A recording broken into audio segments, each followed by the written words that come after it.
vivo a la 1, vivo a las 2, vivo a las 3. Y respirando, Y fíjate. respirando y También. bailando. Y bailando. Y bailando, Bailando. porque aquí yo te veo como que ensayas. Pues no, yo bailo zumba desde hace 4 años. No me digas. Todos los días. ¿De veras? Tengo un DVD ¿Sí? y lo pongo y bailo 1 hora.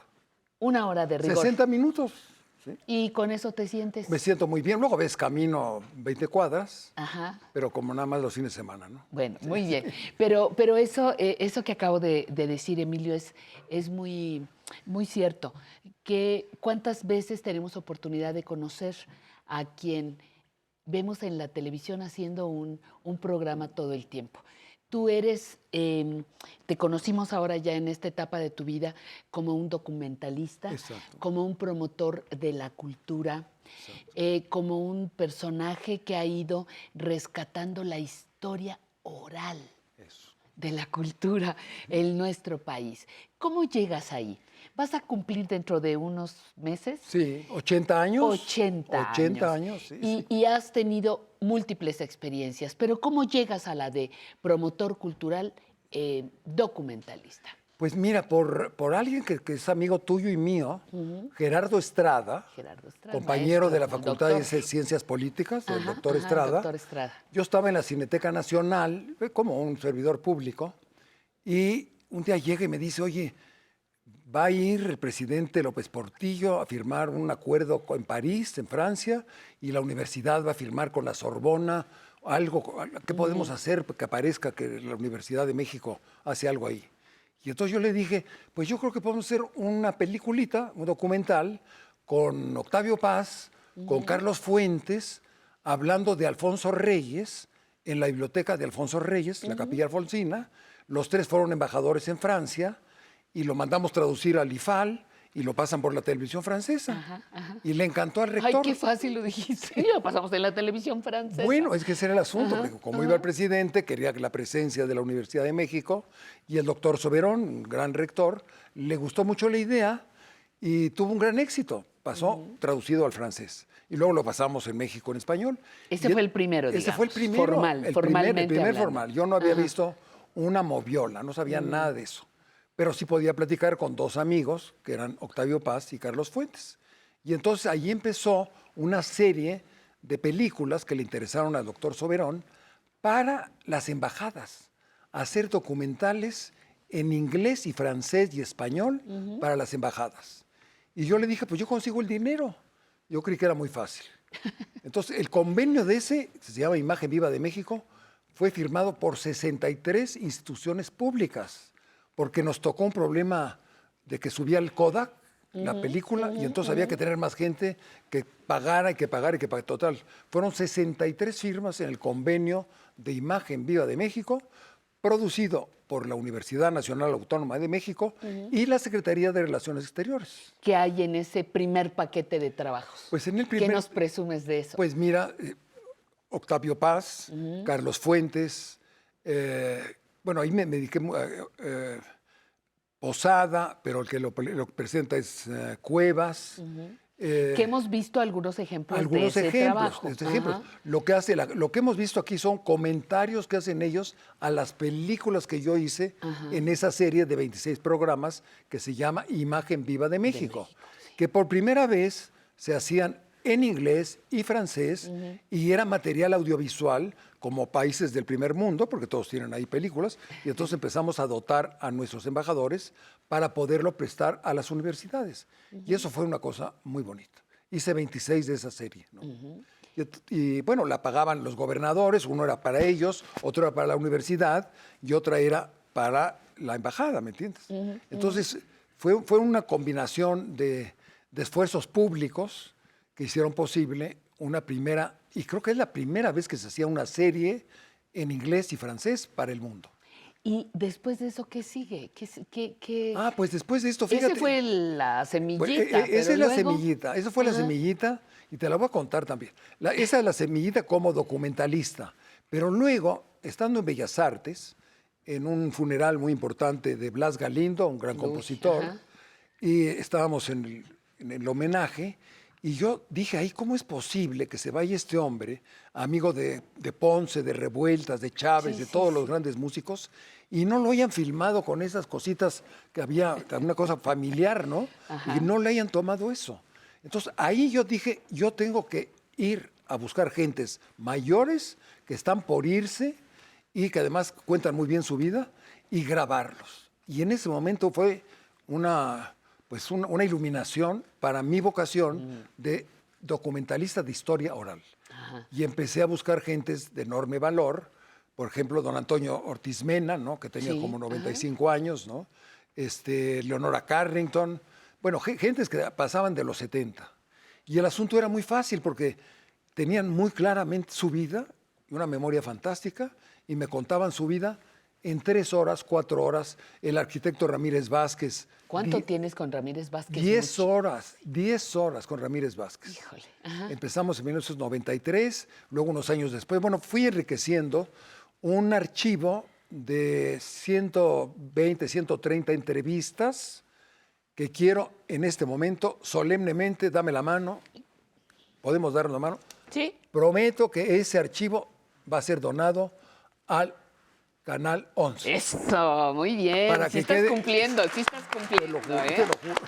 Sí está, porque ya me lo habías medio platicado, pero ya te dije, lo- ahora no, ya no, no te puedes echar para atrás. no, no. Cámaras y micrófonos. En ningún lugar ajá. como el Canal 11, ¿no? Ujú, Y luego, sí. fíjate, yo tuve un programa aquí, cuando Fonapaz, ¿se has de acordar de Fonapaz? Un programa los jueves, Ajá. y yo entrevistaba a agregados culturales de las embajadas y tenían que llegar con un documental de 15, 20, 30 minutos. Y entonces pasábamos el documental, fue una riqueza enorme para el canal, y les preguntaba yo qué está haciendo México en Austria y Austria qué está haciendo en México, qué vamos a hacer en Roma nosotros y ustedes, la Embajada de Italia, qué está haciendo. Y entonces pasaban unos documentales maravillosos. Me acuerdo de uno que era sobre iluminaciones de la Divina Comedia del Renacimiento. Un documental sobre la parte nada más de las iluminaciones, ¿no?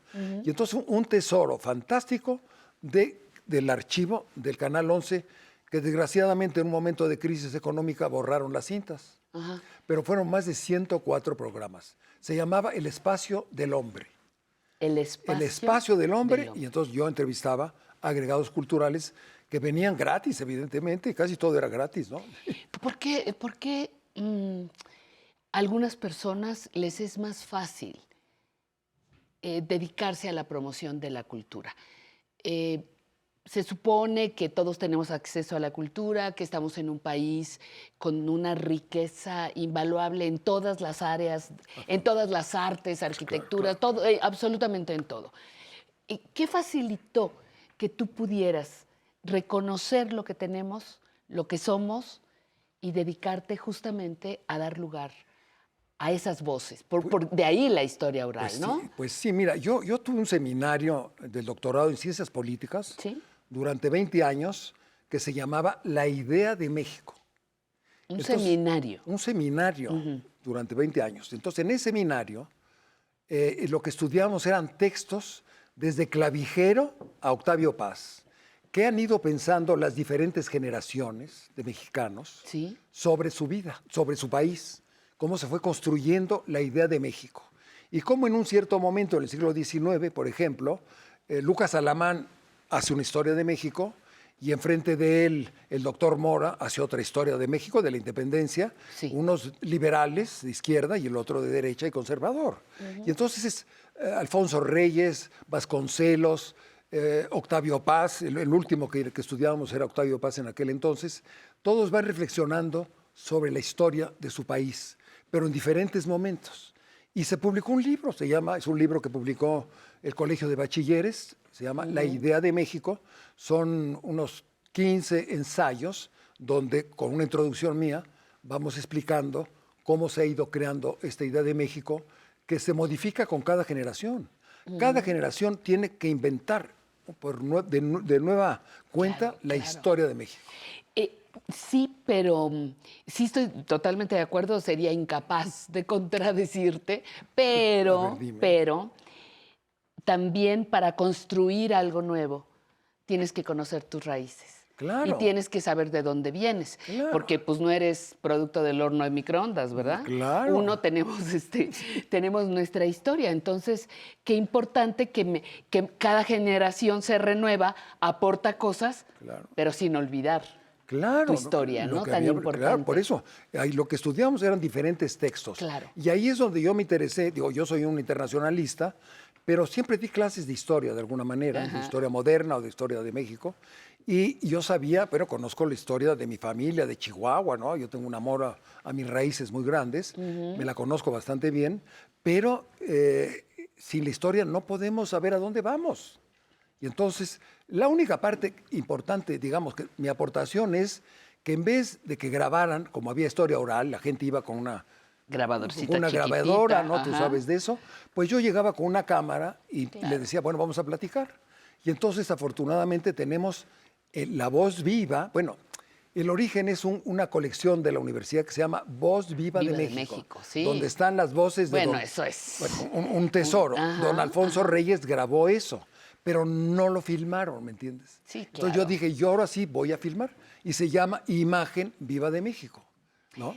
Ese es el origen. No, pues es fantástico y yo no me quiero perder los últimos 2 minutos, no me quiero ir sin preguntarte.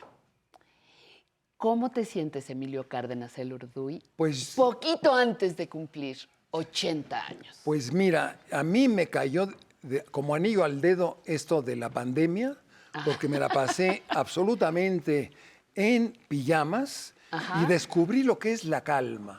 Y entonces todo lo hacía con calma, me bañaba con calma, arreglaba mis libros con calma, todo lo hacía con calma, que yo no la conocía. Tengo 64 años de ser, bueno, burócrata, pero se llama servidor Bueno, público. ponle de servidor ahí. público, Ajá, ¿no? de servidor Y entonces público. es una cosa de que me cambiaban los pañales, me metieron al kinder, me metieron a la universidad, y bueno, y checar en el reloj gobierno, checador, y que es llegar al horrendo. estacionamiento, algo terrible. Y de pronto, gracias al COVID, puedo hacer lo que sea, despertar a la hora que sea, dormirme a la hora que sea. Aprendí a hacer mi cama. No me digas. Yo no sabía hacer mi cama. Ok, Yo muy ya hago bien. mi cama. Gracias, COVID. Gracias al COVID hago mi cama. Bailé, ya venía bailando, pero ahora con mayor intensidad bailaba. Y arreglé, bueno, lavaba los trastes. Sí. Bueno, una serie de cosas que me transformó. Entonces yo estoy viviendo una nueva etapa. La semana pasada tomé mi primera clase de computación, te quiero decir. Yo manejo la tablet. los 80 años, A los eso, 80, mi mero. primera clase. Ajá. Y no tuve que pasar por un psiquiatra para que me explicara por qué no lo hice antes, ¿verdad? Pero, en fin, ya tengo una Bueno, gente que ya me te está ahorraste enseñando. ahí. Ya güey. me lo ahorré. Sí. Ya te ahorraste el camino. Finalmente, ¿qué sigue? Aquí hemos tenido el privilegio de ver mucho de tu trabajo. Ahí está tu trabajo en nuestras pantallas. Pero ¿qué sigue? ¿Qué sigue para ti? Cumples 80 años. ¿Y luego qué proyectos Pues tienes? mira, yo tengo un proyecto, ojalá pueda A ver. realizarlo en el Canal 11, un proyecto de cosas que he filmado y que no he podido editar. Es un proyecto de postproducción. Yo me Ok. gané una beca, por ejemplo, del FONCA, donde ahora trabajo.